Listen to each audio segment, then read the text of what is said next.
ಇದೀಗ ಮದ್ದೂರಿನಲ್ಲಿ ಹಿಂದೂ ಶಕ್ತಿ ಪ್ರದರ್ಶನ ಮಾಡೋದಕ್ಕೆ ಮುಂದಾಗ್ತಾ ಇದ್ದಾರೆ. ಇದೀಗ ಮದ್ದೂರಿನ ಪಟ್ಟಣದಾದ್ಯಂತ ಎಲ್ಲಿ ನೋಡಿದ್ರು ಹಿಂದೂ ಹಿಂದೂ ಅನ್ನೋ ಜಯ ಘೋಷವೇ ಕೇಳಿ ಬರ್ತಾ ಇದೆ. ಹಿಂದೂ ಹಿಂದೂ ಅನ್ನೋ ಘೋಷಣೆಯನ್ನ ಕೂಗ್ತಾ ಇದ್ದಾರೆ.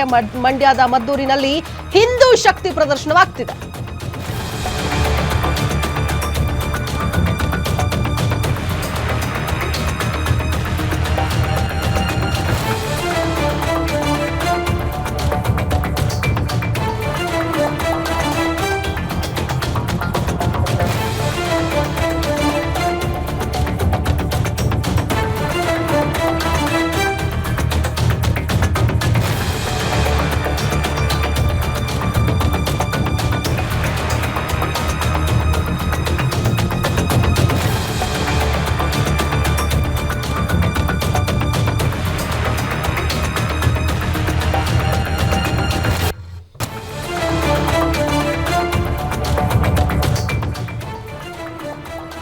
ಸುಮಾರು 30,000ಕ್ಕೂ ಹೆಚ್ಚು ಜನ ಮಂಡ್ಯದ ಮದ್ದೂರಿನಲ್ಲಿ ಹಿಂದೂ ಶಕ್ತಿ ಪ್ರದರ್ಶನ ನಡೀತಾ ಇದೆ. ಮದ್ದೂರು ಪಟ್ಟಣದಾದ್ಯಂತ ಹಿಂದೂ ಹಿಂದೂ ಅನ್ನೋ ಜಯ ಘೋಷಣೆ, ನಾವೆಲ್ಲ ಹಿಂದೂ ನಾವೆಲ್ಲ ಒಂದು ಅನ್ನೋ ಘೋಷಣೆ. ಪಟ್ಟಣದ ಪ್ರಮುಖ ರಸ್ತೆಗಳಲ್ಲಿ ಹಿಂದೂ ಕಾರ್ಯಕರ್ತರು ಘೋಷಣೆ ಕೂಗ್ತಾ ಸಾಕ್ತಾ ಇದ್ದಾರೆ. 30ಕ್ಕೂ ಹೆಚ್ಚು ಗಣೇಶ ಮೂರ್ತಿಗಳ ಸಾಮೂಹಿಕ ವಿಸರ್ಜನೆ ಇದೆ. ನೋಡಿ, ಇಲ್ಲಿ ಒಂದಲ್ಲ ಎರಡಲ್ಲ 30ಕ್ಕೂ ಹೆಚ್ಚು ಗಣೇಶ ಮೂರ್ತಿಗಳನ್ನು ಒಟ್ಟಿಗೆ ತಗೊಂಡು ಹೋಗಿ ನಮ್ಮ ಒಗ್ಗಟ್ಟನ್ನ ಇಲ್ಲಿ ತೋರಿಸ್ತೀವಿ ನಾವು ಅಂತೇಳಿ ಈ ಒಗ್ಗಟ್ಟಿನ ಪ್ರದರ್ಶನವನ್ನ ಮಾಡಲಾಗ್ತಾ ಇದೆ. 30ಕ್ಕೂ ಹೆಚ್ಚು ಗಣೇಶ ಮೂರ್ತಿಗಳ ಸಾಮೂಹಿಕ ವಿಸರ್ಜನೆಯ ಕಾರ್ಯಕ್ರಮ. 30,000ಕ್ಕೂ ಹೆಚ್ಚು ಜನ ಅದ್ಧೂರಿಯಾದಂತಹ ಮೆರವಣಿಗೆಯಲ್ಲಿ ಭಾಗಿಯಾಗ್ತಾ ಇದ್ದಾರೆ. 33 ಅಂದ್ರೆ ಮದ್ದೂರಿನಲ್ಲಿ ಈಗಾಗಲೇ ನೋಡ್ತಾ ಇದ್ದೀವಿ, ಒಂದು ರೀತಿಯ ವೈಭವ, ಸಂಭ್ರಮ, ಅದರ ಜೊತೆಗೆ ಶಕ್ತಿ ಪ್ರದರ್ಶನ. ನೀವೇನು ಮಾಡೋಕ್ಕಾಗಲ್ಲ ಅನ್ನುವಂಥ ನಿಟ್ಟಲ್ಲಿ ಒಂಥರ ಇದು ಹಿಂಗೆ ಅಂದ್ರೆ ನೇರವಾಗಿ ಸರ್ಕಾರದ ವಿರುದ್ಧವೇ ಸವಾಲು ಹಾಕಿದ್ದಾರೆ, ಸೆಡ್ ಹೊಡೆದು ನಿಂತಿದ್ದಾರೆ. ಇಲ್ಲಿ ಕೇವಲ ಹಿಂದೂ ಅಂತ ಹೇಳ್ಕೊಂಡು ಬರುವಂಥವ್ರು ಇವತ್ತಿನ ದಿನಕ್ಕೆ ಕೇವಲ ಬಿಜೆಪಿ ಅವರು ಹೆಚ್ಚಿದ್ದಾರೆ, ಇಲ್ಲಿ ಕಾಂಗ್ರೆಸ್ನವ್ರು ಕಾಣಿಸ್ತಾ ಇಲ್ಲ ಎಲ್ಲೂ ಕೂಡ ಅನ್ನೋದನ್ನ ನಾವು ಮತ್ತೊಂದು ಕಡೆ ಆಯಾಮವಾಗಿ ನೋಡ್ಬೇಕಾಗತ್ತೆ. ಯಾಕಂತಂದ್ರೆ ಇದನ್ನ ರಾಜಕೀಯಕರಣಗೊಳಿಸ್ಬಿಟ್ಟಿದ್ದಾರೆ.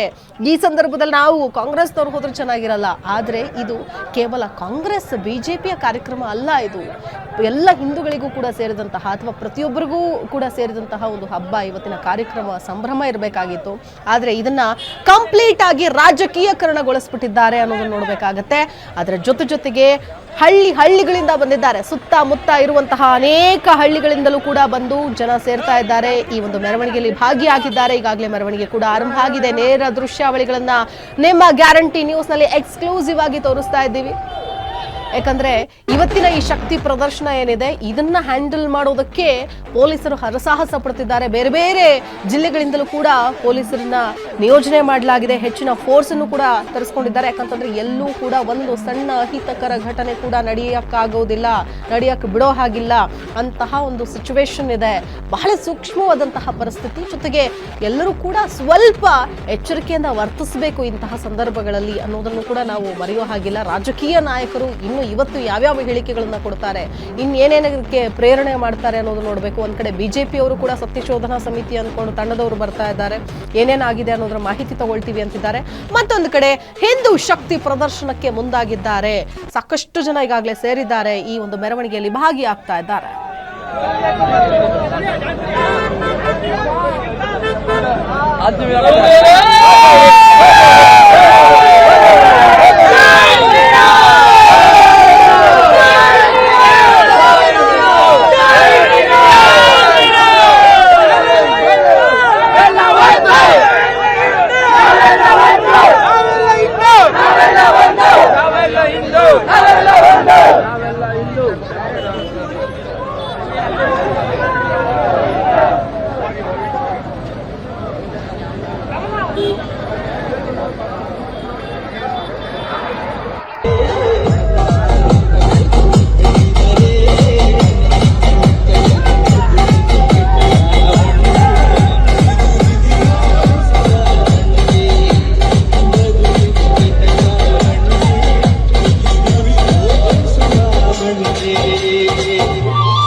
Sawari,